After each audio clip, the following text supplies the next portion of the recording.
viewers, you're watching RTD's English News Edition. Welcome to our newsroom for the top stories here.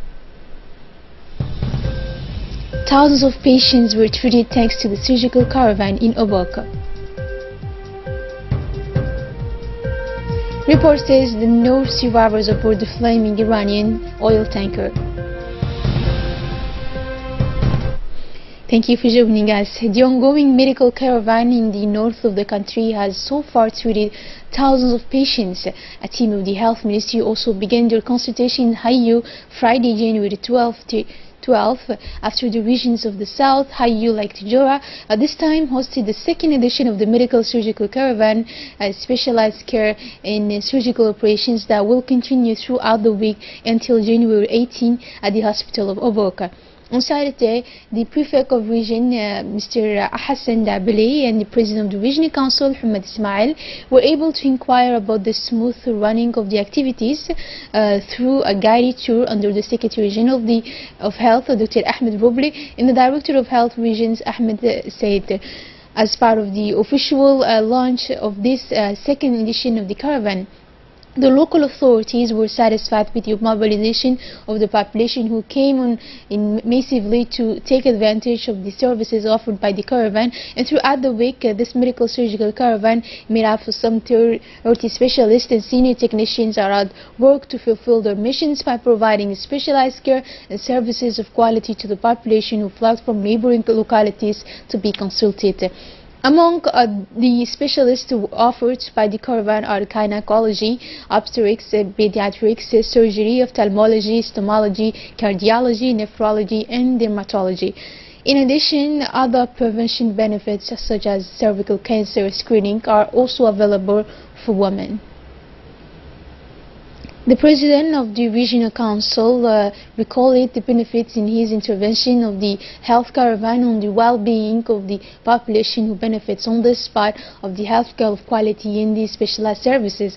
As for the Prefect of the region, he stressed the need for this kind of initiative that stems directly from grievances expressed by the population in public health.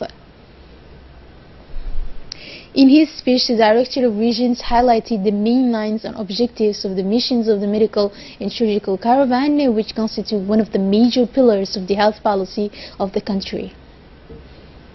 The Minister of Health, Dr. Warkii, gave us an interview today in which he returned on the composition of this caravan organized on the instructions of the head of state, who aims to bring specialized care to the Djiboutian population everywhere where it resides on the national territory, and the medical surgical caravan will provide the population of the northern Djiboutians specialized care during his stay. And the Ministry has appealed to the population of the north to come massively and enjoy the presence of the caravan. In addition to the northern medical caravan, the Minister of Health evoked a large anti-vector campaign that took place throughout the country. Already more than one, he said, 100,000 printed mosquito nets have been distributed in the commune of Rastika, Bulas, and soon Belbela will follow. The minister asked the population to facilitate the distribution of mosquito nets in the Cabro that will also take place in the regions.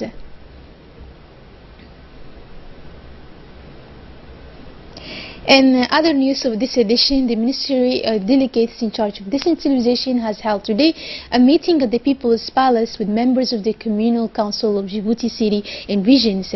The purpose of this meeting is on the one hand to take stock of the results of the past year, and on the other hand to announce the priority actions taken, which are revealed through the slogan under which is placed this meeting 2018, a year of action on the ground. Present at this meeting was the Minister of Decentralization, Mr. Hamadou Mohamed Aramis, the Mayor of Djibouti City, Fatuma Awal Osman, the General Secretary of the Ministry of Decentralization, Mr. Mohamed Yusuf Faraj, as well as the local elected officials of various communes.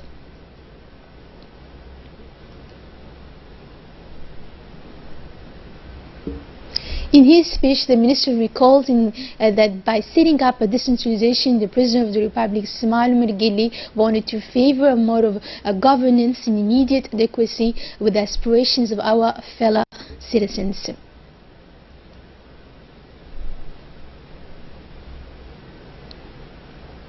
As part of the Social Action Week, the Secretary of State for Social Affairs sponsored today, December 14 in Wa'a, a ceremony for the winners of the Propeja competition for the second cycle organized by the Djiboutian Agency of Social Development.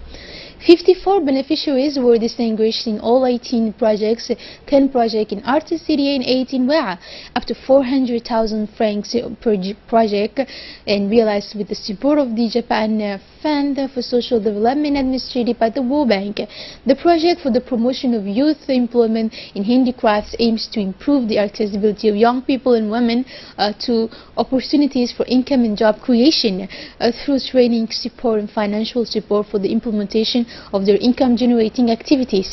The project includes basic entrepreneurship training, a micro-projects competition, and support to women artisans in the field of production up to the field of marketing. It is for the development agency to set up a strategy to get out of poverty and facilitate the granting of funding for at least 3,000 young men and women of low or medium skill who came from the communities of Djibouti City, Arta, Tujura, and Ali Sabih.